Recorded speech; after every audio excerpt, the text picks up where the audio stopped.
The great hall of Wolfsbane Keep was silent as death. Torches guttered in iron sconces, casting long shadows across the black marble floor. 1,000 wolves stood in perfect rows, their breaths held, their eyes fixed on the dais where the Alpha King stood, ready to meet his bride for the first time. Lucien Wolfsbane, 32, unchallenged ruler of the Seven Packs, was a figure carved from legend. 6'6", broad as a warhorse, with storm-gray hair tied back in a warrior's braid, and eyes like chipped obsidian that could make even his fiercest betas drop their gaze.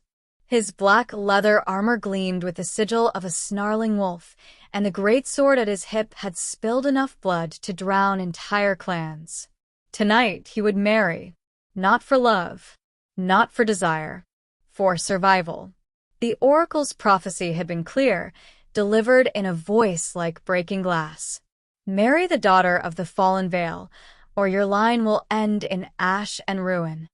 The fallen Veil pack was a broken remnant, crushed in the last war for their betrayal of the crown.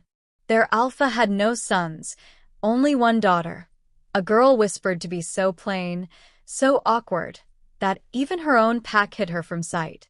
The ugly Duckling, they called her, a spinster of 24 with no suitors, no beauty, no value beyond the blood in her veins. Lucien had raged when the oracle spoke. He, who could have any woman in the realm, bound to a nobody with a face like sour milk. But the oracle's visions never lied. His father had ignored one once and died, choking on his own blood. Lucien would not make the same mistake. So the betrothal was struck. The girl would come veiled, as tradition demanded, her face hidden until the vows were sealed. Lucien stood now, jaw tight, waiting to lift the veil and claim the bride he already resented.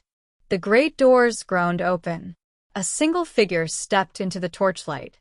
She was small, barely reaching his shoulder, draped in a gown of silver silk that shimmered like moonlight on water. The veil was heavy, opaque, embroidered with moonflowers and falling to her waist, hiding every feature. She walked alone, no father to give her away, no maids to fuss. Her steps were steady but slow, as if carrying an invisible weight. The pack whispered, "Too short for queen. Probably pockmarked. Poor king, stuck with a sow." Lucien's claws twitched, itching to silence them, though he didn't know why. She stopped 3 paces from the dais. The high seer, an ancient crone with eyes like clouded moons, stepped forward with a silver chalice of binding wine. "Drink," she rasped, "and speak the vows." Lucien took the chalice first, draining half in one swallow, the bitter wine burning his throat. He passed it to the veiled girl. Her hands, slender, pale, with faint scars across the knuckles, trembled as she lifted it to her lips beneath the veil. She drank deeply, coughed once, then set it down. The seer nodded. "Speak your name, bride." The girl's voice, when it came, was low, clear, and unexpectedly steady, with a faint lilt that spoke of forests and forgotten places. "I am Seraphina of the Fallen Veil." The hall stilled further, if that was possible. Even Lucien felt the air shift, like a storm gathering. "Seraphina," the seer repeated. "Do you swear to bind your blood, your breath, and your soul to Lucien Wolfsbane, Alpha King of the 7 Packs, to stand as his queen, his mate, his shield, until death or the moon's release?" "I swear," she said, and the words carried a weight that made Lucien's wolf stir, restless, inside his chest. The seer turned to him. "And you, Lucien, son of Ulfric, do you swear the same?" He hesitated, only a heartbeat, but it was enough for the pack to notice. Then he growled, "I swear," voice like a blade drawn across stone. The seer raised her hands. "The vows are spoken. The bond is begun. Lift the veil, my king, and claim your queen." Lucien stepped forward, heart pounding in a way it hadn't since his first kill. He hated this. Hated the prophecy. Hated the girl for existing. Hated himself for carrying what lay beneath the cloth. His hands, calloused from war, closed on the edges of the veil. It was heavier than it looked, like lifting a shroud. He pulled it away in one swift motion. The hall gasped. Lucian froze. Seraphina was no ugly duckling. Her face was a revelation.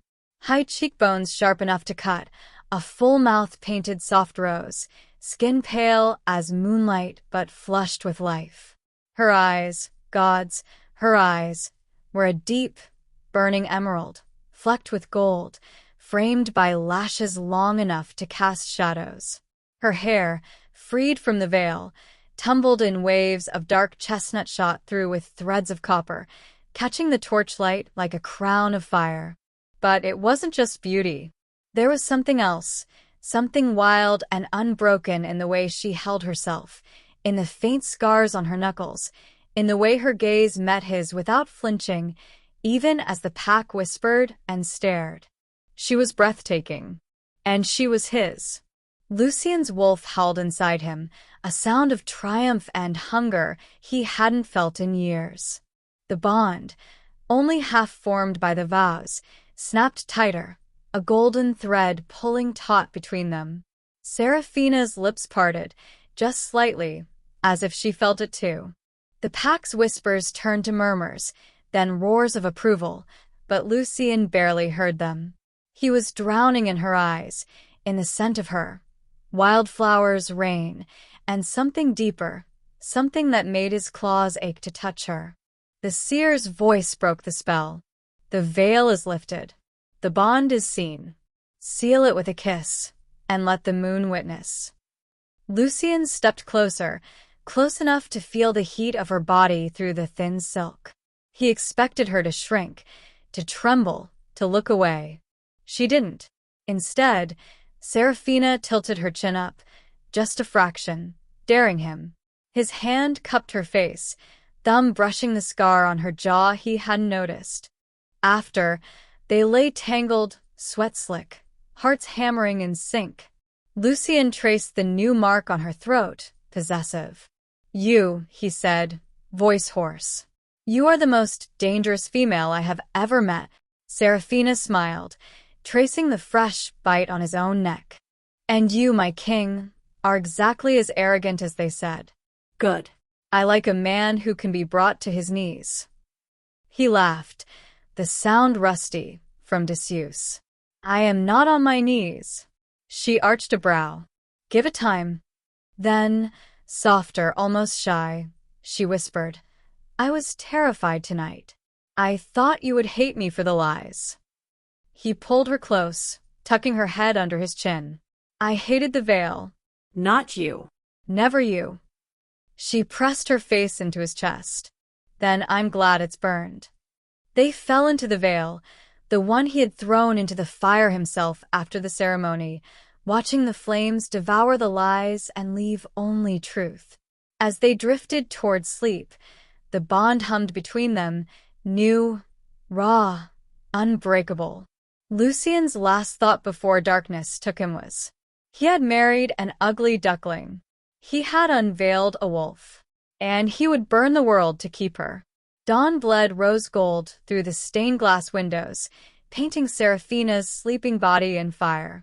Lucian woke first, heart stuttering at the sight of her curled against him, hair wild across the wolf pelts, his mark stark on her pale throat. He had expected to feel triumph. Instead, he felt terror, because he already knew he would die for her. And that was not a feeling any Alpha King could afford. He slipped from the bed, pulled on leather trousers, and stood at the window watching the palace wake. Below, the training yard was already alive with warriors. Word had spread overnight. The ugly duckling was a lie. The king's new queen was beautiful, fierce, and had marked him back. He could already hear the bets changing hands. The door opened without a knock.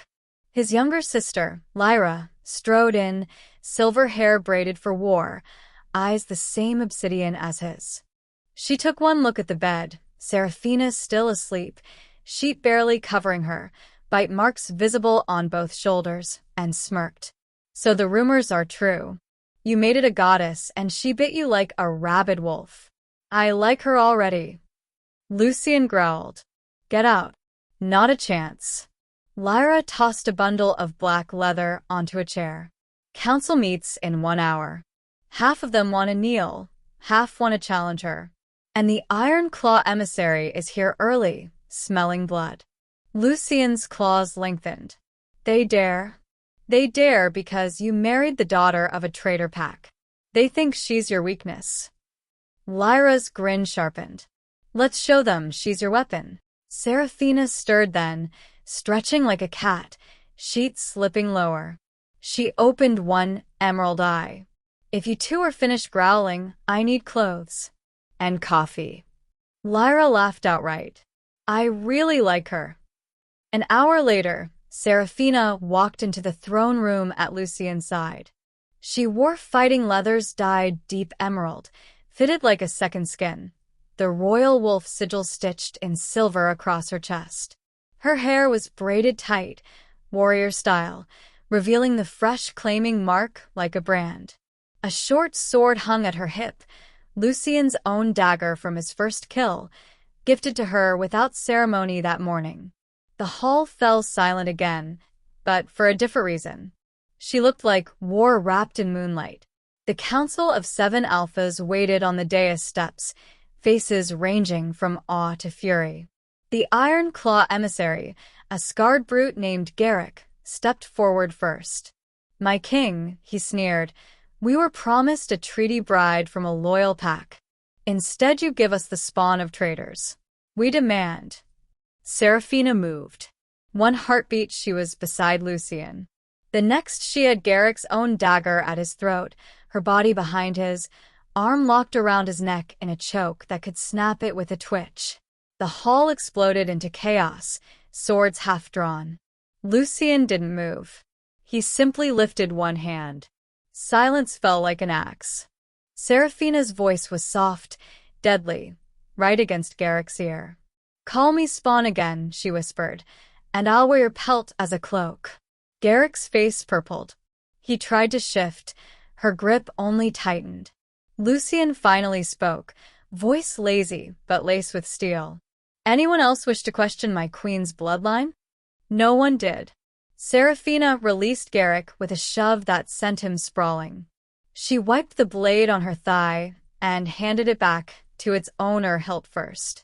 Next time, she said sweetly, bring better manners. Lyra, leaning against a pillar, whistled low. Marry her twice, brother.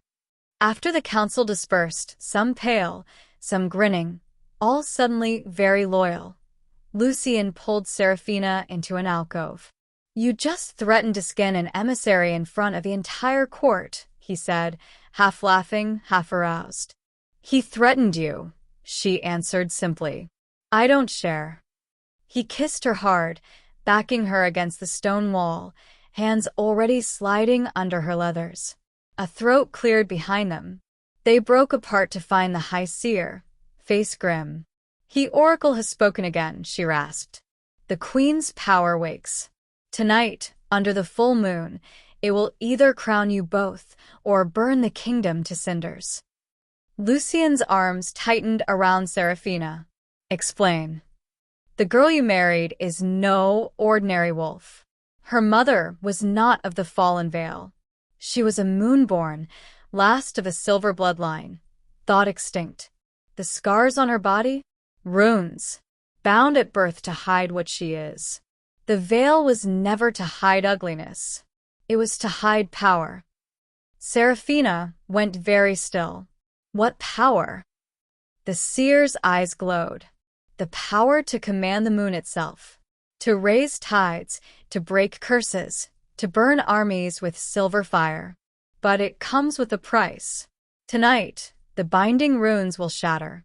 If her wolf accepts you as true mate, the power crowns you both. If not, she drew a finger across her throat. Lucien snarled. There is no if not. She marked me. I marked her. The bond is sealed. The bond is new, the seer said. The moon is old. It tests. That night, under the fullest moon Lucien had ever seen, they stood in the sacred circle at the heart of Wolfsbane Forest. Seraphina wore only a thin white shift. Lucien wore nothing. The runes on her skin began to glow, silver lines cracking like ice on a lake. She gasped, falling to her knees as power flooded her. Wild, ancient, terrifying. Lucien dropped beside her, hands on her face. "Look at me. Breathe with me." The moon pulled at her, trying to drag her soul upward, to claim her alone. She cried out, claws digging into his arms, eyes bleeding from emerald to pure silver. "I can't, it's too much." "You can," he growled. "You are my queen, my mate. You walked through fire to get here. You will not break now." He kissed her, pouring everything into it, love, fury, faith, the bond blazing between them like a lifeline. The runes shattered. Silver fire exploded outward, leveling trees, turning the circle into a perfect ring of ash and moonlight. When the light faded, Seraphina stood in the center, unharmed, hair floating as if underwater, eyes glowing soft silver. She looked at Lucien and smiled, radiant, terrible, beautiful. The moon bowed. Not metaphorically. The actual moon dipped lower in the sky, as if in reverence. Power settled over them both like a mantle. Lucien felt his own strength double, triple, the bond now a river of silver fire between their souls. The pack, watching from the treeline, fell to their knees as one. Seraphina walked to Lucien, placed her palm over his heart. "I accept you," she said, voice echoing with the moon's own timbre. "Now and forever." He pulled her close, forehead to forehead. "And I you, my dangerous, perfect queen." Above them, the moon shone brighter than it ever had, bathing the kingdom in silver light. The prophecy was fulfilled. Lucien snarled. "There is no if not. She marked me. I marked her. The bond is sealed." "The bond is new," the seer said. "The moon is old. It tests." That night, under the fullest moon Lucien had ever seen, they stood in the sacred circle at the heart of Wolfsbane Forest. Seraphina wore only a thin white shift. Lucien wore nothing. The runes on her skin began to glow, silver lines cracking like ice on a lake. She gasped, falling to her knees as power flooded her. Wild, ancient, terrifying. Lucien dropped beside her, hands on her face. "Look at me. Breathe with me." The moon pulled at her, trying to drag her soul upward, to claim her alone. She cried out, claws digging into his arms, eyes bleeding from emerald to pure silver. "I can't, it's too much." "You can," he growled. "You are my queen, my mate. You walked through fire to get here. You will not break now." He kissed her, pouring everything into it, love, fury, faith, the bond blazing between them like a lifeline. The runes shattered. Silver fire exploded outward, leveling trees, turning the circle into a perfect ring of ash and moonlight. When the light faded, Seraphina stood in the center, unharmed, hair floating as if underwater, eyes glowing soft silver. She looked at Lucien and smiled, radiant, terrible, beautiful. The moon bowed. Not metaphorically. The actual moon dipped lower in the sky, as if in reverence. Power settled over them both like a mantle. Lucien felt his own strength double, triple, the bond now a river of silver fire between their souls. The pack, watching from the treeline, fell to their knees as one. Seraphina walked to Lucien, placed her palm over his heart. "I accept you," she said, voice echoing with the moon's own timbre. "Now and forever." He pulled her close, forehead to forehead. "And I you, my dangerous, perfect queen." Above them, the moon shone brighter than it ever had, bathing the kingdom in silver light. The prophecy was fulfilled.